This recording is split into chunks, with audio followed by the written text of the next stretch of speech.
ও শিশুদের জন্য কাজকর্ম। আক্রান্ত অর্ধেক মানুষ জানে না যে নীরবঘাতক ডায়াবেটিস তাদের শরীরে বাসা বেঁধেছে। যখন বিভিন্ন অঙ্গের জটিলতা দেখা দেয় তখন অনেকেই চিকিৎসকের শরণাপন্ন হয়, ধরা পড়ে রোগ। তবে গ্রামাঞ্চলের দুস্থ ও অসহায় মানুষ অনেক সময় সে পর্যন্ত যেতে পারে না। ডায়াবেটিসের ক্ষতি থেকে তাদের বাঁচাতে উদ্যোগ নিয়েছে শেয়ার দি খায়ের ও সিদ্দিক ফাউন্ডেশন। শৃঙ্খলায় জীবন এই স্লোগানে কুষ্টিয়ার বড়িয়ায় Begum Hamida Siddique college and school প্রাঙ্গণে শুক্রবার সকাল থেকে দিনব্যাপী ডায়াবেটিস চিকিৎসা ক্যাম্পের আয়োজন করা হয়, যেখানে বিনামূল্যে সেবা গ্রহণ করে অন্তত ৩০০ রোগী। বাড়ির পাশে এমন সুযোগ পেয়ে তারা খুশি। ডায়াবেটিস আছে, প্রেশার আছে, হাই প্রেশার আছে। ডায়াবেটিসের ওষুধ 5 দিনে 5টা পাইছি। ডায়াবেটিস দেখাতে আইছিলাম, ওষুধ পাইছি, নাস্তা পাইছি। আয়োজকরা জানায় নীরবঘাতক ডায়াবেটিস সম্পর্কে সাধারণ মানুষকে সচেতন করতেই এই উদ্যোগ। মানুষের এই সচেতনতার অভাবে দেখা যায় ডায়াবেটিসের কারণে শরীরের অন্যান্য অঙ্গগুলো ধীরে ধীরে বিকল হতে থাকে। মানুষকে এ বিষয়ে সচেতন করা এবং তাদেরকে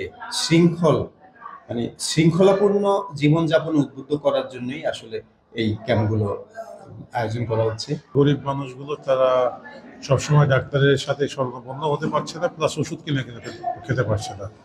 তা আমরা আসলে ওই দুইটার কম্বিনেশন করে কাজ করার চেষ্টা করছি। আমাদের খুব ভালো লাগছে যে কুষ্টিয়ার ছেলে হিসাবে এই দুইটা প্রতিষ্ঠানের সাথে কাজ করার সুযোগ পেয়েছি এবং মানুষের সেবায় নিয়োজিত থাকতে পারছি। আমাদের এটা অনেক বড় তৃপ্তি।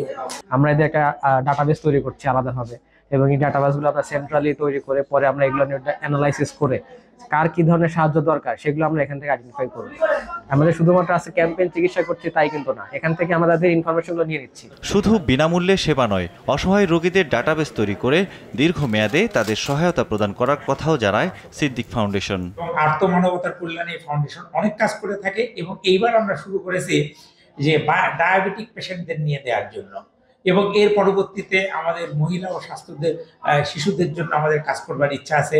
তারপরে আমাদের হৃদরোগে যারা আক্রান্ত, আমরা এরকম বিশেষ কিছু ভাইটাল রোগ নিয়ে, বিশেষ করে গ্রামেগঞ্জের যে মানুষটা যারা চিকিৎসা সেবা নিতে শহরে যেতে পারে না, আমরা কিন্তু এই চিকিৎসা সেবাটাকে আমরা জনগণের দোরগোড়ায় নিয়ে আসছি। আমরা এদের রুটিন মাফিক ব্লাড প্রেশার চেক করা, এদের আমরা আরবিএস চেক করা, ডাক্তারদের অভিজ্ঞ ডাক্তারদের পরামর্শ দেওয়া, সাথে যাদের ওষুধ দরকার সেই ওষুধগুলো আমরা দিয়ে দিচ্ছি। যেহেতু আত্মমানবতার সেবায় কাজ করে আসছি শুরু থেকে, এটা আমাদের সামনে চলমান থাকবে। প্রকৌশলী গ্রামীণ অবকাঠামো উন্নয়নের রূপকার কামরুল ইসলাম সিদ্দিকীর নামে সিদ্দিক ফাউন্ডেশন ও শেয়ার দি খায়ের ফাউন্ডেশন চালুর পর থেকেই আত্মমানবতার সেবায় কাজ করে আসছে। তাদের এমন কাজকে সাধুবাদ জানাচ্ছে নানা শ্রেণী পেশার মানুষ। সৈয়দ মাহমুদ, RTV।